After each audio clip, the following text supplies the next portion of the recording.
Welcome to smart wrestling channel. சில முக்கியமான விஷயத்தை தான் பார்க்க போகிறோம். அதுக்கு முன்னாடி சேனல் சப்ஸ்கிரைப் பண்ணிட்டு லைக் ஒன்று தட்டி விட்டு பாருங்கள். ஃபஸ்ட்டு பார்த்தீங்கன்னா எல்ஏ நைட்டு வந்து பார்த்திங்கன்னா இப்போ சாம்பரில் குவாலிஃபை ஆகிட்டார். இது என்ன கதைனா, இப்போ எல்ஏ நைட்டு ட்ரூ கிட்ட மோதுறதுக்கு வாய்ப்பு இருக்கா? இப்போது ரேண்டி ஆர்டன் வின் பண்ணார். ரேண்டி ஆர்டன் ஆல்ரெடி எப்போலேருந்தே டைட்டில் கொண்டு வெளியில் இருக்கிறாரு. ரேண்டிக்கு லேசாக சான்ஸ் இருக்குது ஜெயிக்கிறதுக்கு. அதேமாரி தான் எல்ஏ நைட்டுக்கு ரொம்ப நாளாகவே சாம்பியன்ஷிப்பு கொடுக்கணும்னு புஷ் கொடுத்துட்டு வராங்க. இந்த டைமில் தான் ட்ரூ கிட்ட சாம்பியன்ஷிப்பு கொடுத்தாங்க. இப்போது இப்படி நினச்சிருக்கலாம்ல WWE. எல்ஏ நைட்டை சாம்பியன் வின் பண்ண வச்சு ட்ரூ விசஸ் எல்ஏ நைட்டு WrestleMania 42 இந்த சாம்பியன்ஷிப் மேட்ச் நடக்கிறதுக்கு வாய்ப்பு இருக்குல்ல. சில பல நியூஸஸ் இப்படி போயிட்டுருக்கு. இன்னும் வரப்போகிற நம்பர்கள்லாம் பார்த்தா இன்னும் ஸ்ட்ரிக்டாக தெரியும் போல். ரேண்டி மட்டும் இருந்தார், மீதியெல்லாம் கொஞ்சம் இருந்தால் ஓப்பா ரேண்டி வின் பண்ணுறோப்பா அப்படியே தோணும். ஆனால் இருக்கிற செலக்ட் ஆகிற எல்லா ரெஸ்லருமே பார்த்தீங்கன்னா ஒருவேளை இவர் வின் பண்ணுறாரோ இல்லை இவர் தான் வின் பண்ணுன்ற பார்த்தீங்கன்னா ப்ரெடிக்ட் பண்ணுறது ரொம்ப கஷ்டமாக போயிடும். ஆக மொத்தம் பார்த்தீங்கன்னா ட்ரிபிள் ஹெச் இந்த மாதிரி ஒரு பிளானை யோசித்து வச்சுருக்காரா என்னன்னு தெரியல. என்னை பொறுத்த வரைக்கும் எல்ஏ நைட்டுக்கே சாம்பியன்ஷிப்பு கொடுக்கலாம். பட் இருந்தாலும் இருங்க, இன்னும் கொஞ்சம் வெயிட் பண்ணுங்கள். இன்னும் பார்த்தீங்கன்னா ரேண்டி ஆர்டன் மாதிரி சில பேர் இருக்காங்க. அப்புறம் ஜேக்கப் ஃபாட்டு லைன் கணக்கில் நிற்கிறாங்கப்பா. ஜேக்கப் ஃபாட்டு கோடி செமிசின் வேறு மோத போகிறாங்க. அதில் என்ன நடக்கும்னு அது வேறு தெரியல. அதுக்கு தான் இப்போ எல்லாம் வெயிட் பண்ணுவோம்னு நினைக்கிறேன். ஏன்னா அந்த ட்ரிபிள் த்ரெட் மேட்ச் நடக்குமா என்னன்ற கருத்தில் இருக்கும். ட்ரூ அவங்களாம். அதுக்கடுத்து பார்த்தீங்கன்னா பிரான் பிரேக்கர் ஃபுல் அப்செட்டு. சித்ராலன்ஸு இன்ஜுரி ஆனார். பிளானு சேஞ்ச் பண்ணானுங்க. சித்ராலன்ஸே ரெக்கவர் ஆகி இப்போ ஒரு மிஸ்ட்ரி அட்டாக் வேறு நடந்துனுக்குது. அதுவே சித்ராலன்ஸ் தான் பேசிகிட்டு இருக்காங்க. இந்த டைமில் பிரான் பிரேக்கர் இல்லை. என்ன பாச்சுன்னு கேட்டிங்கன்னா, அவருக்கு ஒரு இன்ஜுரி ஆகிடுச்சு. போன வீடியோவில் சொல்லியிருந்தேன், 1 மந்த்லேயே ரெக்கவர் ஆகிடுன்ற மாதிரி. ஆனால் இப்போ வந்திருக்க நியூஸ் படி பார்த்தா கிட்டத்தட்ட தலைவனுக்கு 5 மாதம் ஆகுமா. ஆமாங்க, சர்ஜரி பண்ணியிருக்காங்களாம்.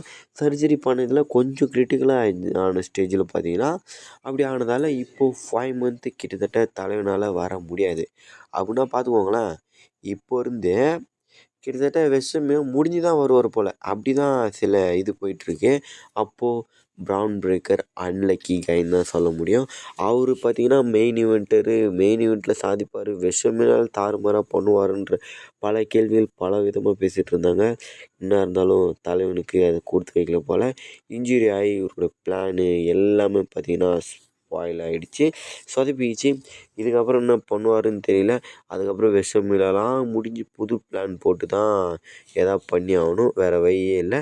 அது வரைக்கும் பார்த்தீங்கன்னா என்ன பண்ணுவார், இந்த விஷன் டீமை எப்படியாவது ரன் பண்ணிட்டே போய்ட்டு பிரான் பிரேக்கர் இருக்கிற வரைக்கும் பார்த்தீங்கன்னா மெயின்டெனன்ஸ் பண்ணால் போதும்.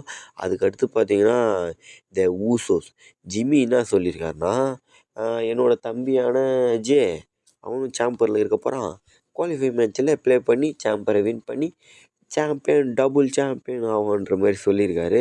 என்னத்த சொல்ல. ஆமாங்க, ஃபைனலி பார்த்தீங்கன்னா ஊசோ இந்த சாம்பரில் இருக்க போகிறாரு. அவர் குவாலிஃபை மேட்ச் விளாட போகிறாரு. யார் என்னன்றது தெரியல. இவரும் குவாலிஃபை ஆகிறதுக்கு வாய்ப்பு இருக்குது. ஏன்னா ஈட் மூமெண்ட்டு சாம்பரில் கிடைச்சே ஆகணும். கொஞ்சம் பார்த்தீங்கன்னா நல்லா இருக்கும்ல, மக்கள் வரவேற்பு அப்படின்ற மாதிரி பிளான் பண்ணிகிட்ருக்காங்க. இவர் கூட மோத போகிற ஆப்போனன்ட்ஸை பொறுத்து தான் இருக்குது இவர் வின் பண்ணுவார்ன்றதை. ஆக மொத்தம் வின் பண்ணுறதா தான் நினைக்கிறேன். ஏன்னா மற்றபடி குந்தர் இருக்கார், அவர்லாம் பார்த்தீங்கன்னா வேறு மேட்ச்சில் விளாட போகிறாரு. ஜேக்கப் ஃபாட்டு கோடி செமிசின்லாம் வேறு இதில் இருக்கார். அப்போது இவர் கூட யார் மோதுவார்? அவ்வளோ கொஞ்சம் ஸ்மார்ட்டான கைஸ் தான் விடுவாங்க. அது மூலிமா பார்த்தா தெரியும் யார் யார் கூட மோத போகிறான்னு பார்த்தாலே தெரிஞ்சிடும் இவர் வின் பண்ணுறாருன்னு தெரியல. ஆக மொத்தம் என்னை பொறுத்தவரைக்கும் இவர் குவாலிஃபை ஆகிடுவார்னு நினைக்கிறேன். அதுக்கடுத்து பார்த்தீங்கன்னா Roman Reigns and guys Monday night ராவை தூக்கி சாப்பிட்டுக்கிறாரு தலைவன். கிட்டத்தட்ட பார்த்தீங்கன்னா ரோமன் இல்லாத காலத்தில் மண்டே நைட் ரா 2.1 2 மில்லியன் தான் வியூவர்ஷிப் அடிச்சிட்டு இருந்தது. அது வரைக்கும் பார்த்தீங்கன்னா நார்மலாக போயிட்டுருந்தது. இப்போது ரோமன் ரெயின்ஸ் வந்ததுக்கப்புறம் வந்தார்ல Monday night Raw 3.1 million viewership அடிச்சிருக்கு.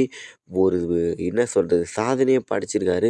உங்களால் முடியாதுடா, நான் வந்தால் மட்டும்தானே பண்ண முடியுன்ற மாதிரி வந்து பார்த்தீங்கன்னா ஒரு ரெக்கார்டை பிரேக் பண்ணியிருக்காரு. இதனால தான் கைஸ் 2 மாதத்துக்கு ஒரு டைம் வந்தாலும் இவருக்கு இவ்வளோ 149 கோடியா அவ்வளோ சம்பளத்தை தராங்க. எதுக்குன்னு தெரியுதா? இதுக்கோசரம் தான். அதே ஸ்மாக் டவுனு ரொம்ப டவுனில் தான் இருக்குது. அது இப்போ ஓரளவுக்கு என்னன்னாச்சும் இந்த 90K 900Kலாம் போகும். இப்போ 1 மில்லியன்லாம் தாண்டி தான் போயிட்டுருக்கு. பரவாயில்லன்னே சொல்லலாம். அவ்வளோதாங்க. சேனலை சப்ஸ்கிரைப் பண்ணிட்டு லைக் ஒன்று தட்டி விட்டு பாருங்கள். வேறு சூப்பர் ஸ்டாரை பற்றி அப்டேட்டட் நியூஸஸ் வேணுனா